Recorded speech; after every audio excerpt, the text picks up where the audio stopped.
Electrification in the logistics industry is more like a ripple effect in the whole logistics process.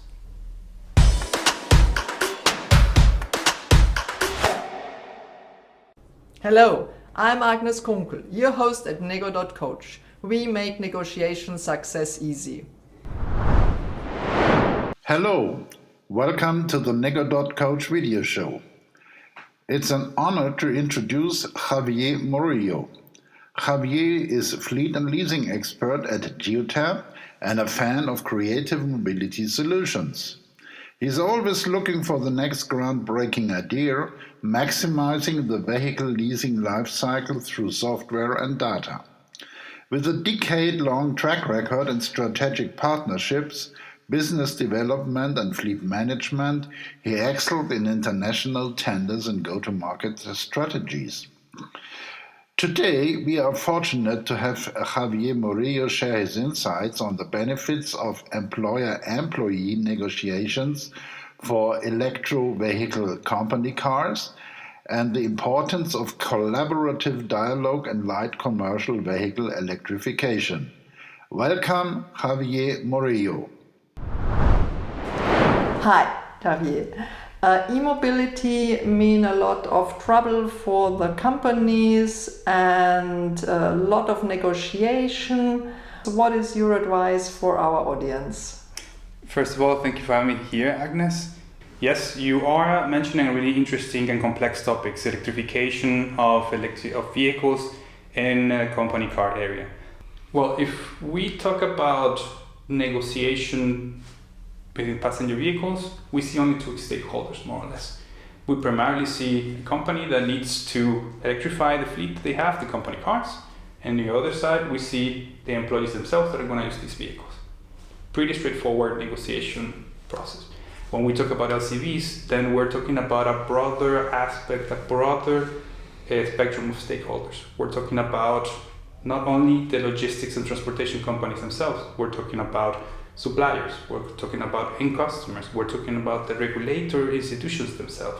So it does become a more of a complex negotiation environment, because it's not trying to understand the counterpart that you have. In this case, you have upwards of 3 or 4 counterparts that you have to consider. On one side, regulatory bodies, for example, they tend to make the pace or request the pace in which electrification has to happen.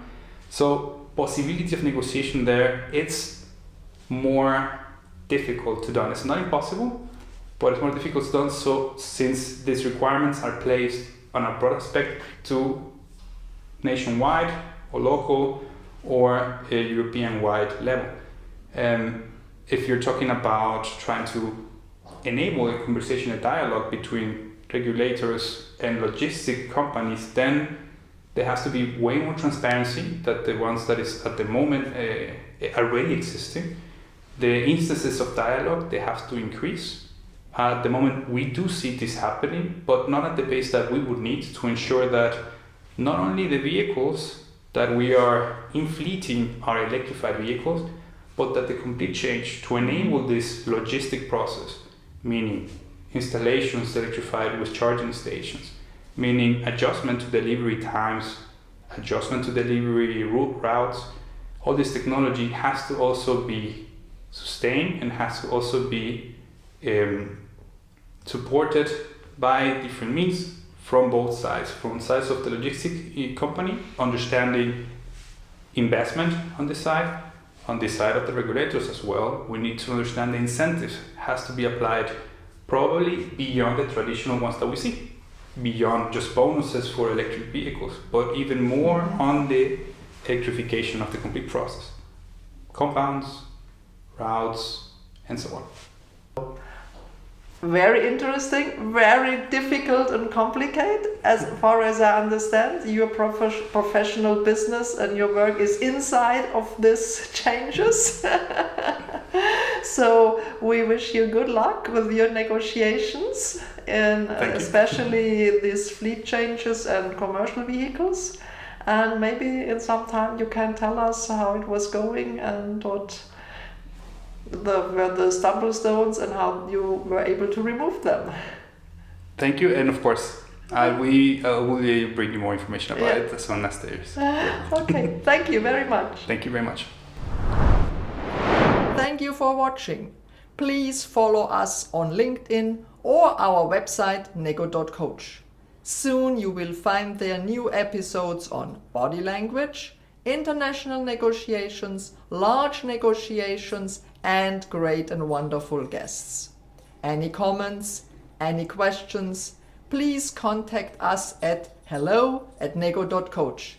Thank you. Hope to see you soon on Nego.coach.